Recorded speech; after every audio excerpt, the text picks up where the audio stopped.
Consumption is vital for the monetary system because if consumers didn't exist, there wouldn't be any sellers.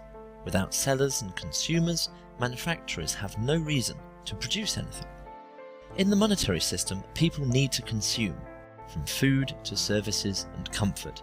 If manufacturing was automated, it would create abundance and along with it remove the need for prices. Without a price tag, goods would be of the highest quality. If everything is good quality, sellers wouldn't have a purpose. That would lead to the end of cyclical consumption and the end of the monetary system. That's why, in order to maintain cyclical consumption, they have limited automation and produced poor quality goods through planned obsolescence. Many foods, few nutrients, many mobile phones, mostly of poor quality. No wonder that your computer or your phone will become obsolete within months of their market release. Think of how many cars are produced for consumption. Cities are already overcrowded by cars. And think that a 2-ton car transports a 70-kilo passenger most of the time. Dangerous to humans and the environment. Or think about how many electronics are thrown away every day as they go out of style. What a waste of materials and human labour.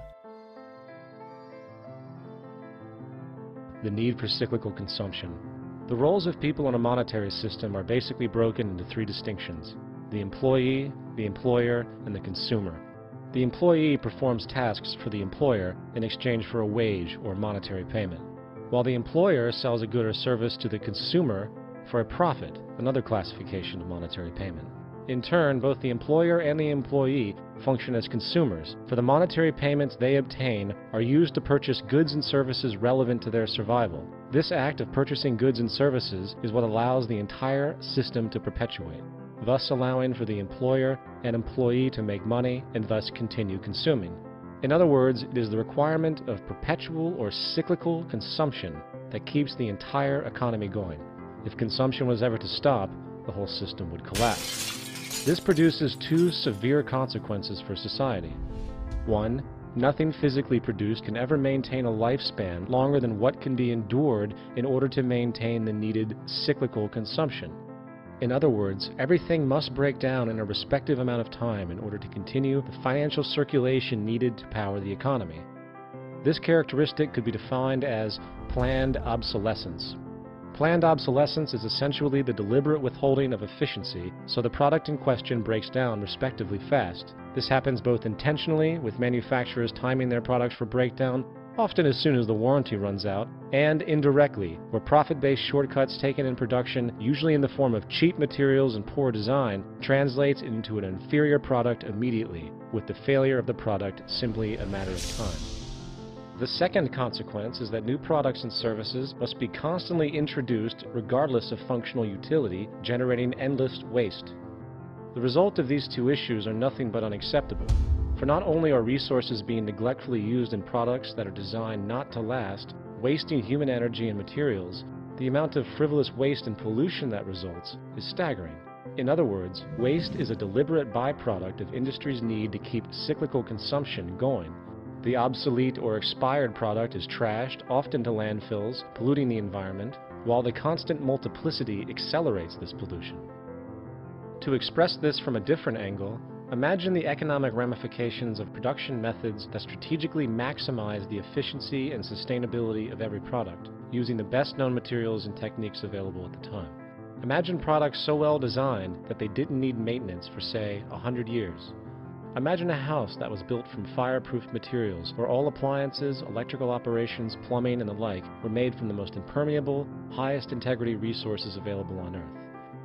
In such a saner world, where we actually created things to last, minimizing pollution and waste, a monetary system would be impossible, for cyclical consumption would slow tremendously, forever weakening so-called economic growth. All manufacturers have contempt for you.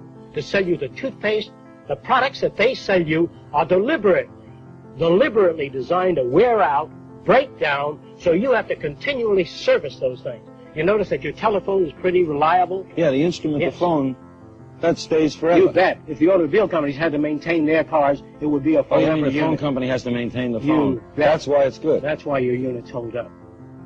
I never thought of that. I don't. Most So a of you phone have- never, I mean, you know, operators can be bad. Things can be bad, but the phone Well, itself. it's the same for your TV sets. You mean if RCA, if everybody had to maintain their own... You bet. They'd all be automatic system which you pull out, shove in a replacement unit. If your engine breaks down, they pull out the engine, shove in a courtesy engine, and you take off. Why hold up the whole car when you need a battery job? If you did that in the Army Air Force, you couldn't operate at all. Your society is really comprised of very stupid men. You live in an insane culture where we duplicate things. It's like having a television station in every home or every apartment building.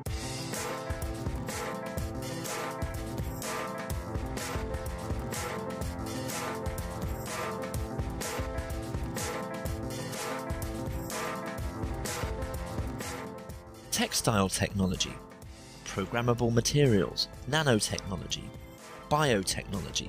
Those technologies, along with automation, can create sustainability and would also replace labor. The monetary system creates these situations. In order to progress and to get rid of these situations, we have to get rid of the monetary system. Well, the decision-making system now is mainly based upon different industries which feel that they have a good product, so they advertise and convince people to buy that product. Whereas in the future, in a saner system, we would design products not to wear out and break down, to last as long as possible, so that the responsibility of the service sector would not be overloaded. The longer materials last, the less burdensome to society. Therefore, our major concern is not profit, it's the well-being of human beings throughout the world. To the degree that we neglect people, we hurt our own future.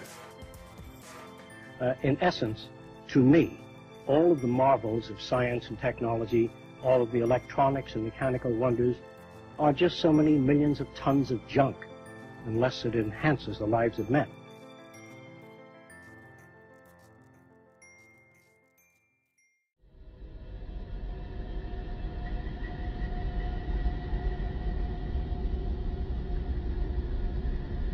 It's sad knowing that human beings are able to understand their existence but are merely consumers in our system. As for the bad quality of products, food is threatening people's lives, and our well-being is the most important thing for us and for the evolution of humankind. It's about time we realise this. Technology should be an extension of our lives, the best possible tools. Otherwise, what's its purpose? Knowing what technology is capable of, such a situation is inexcusable.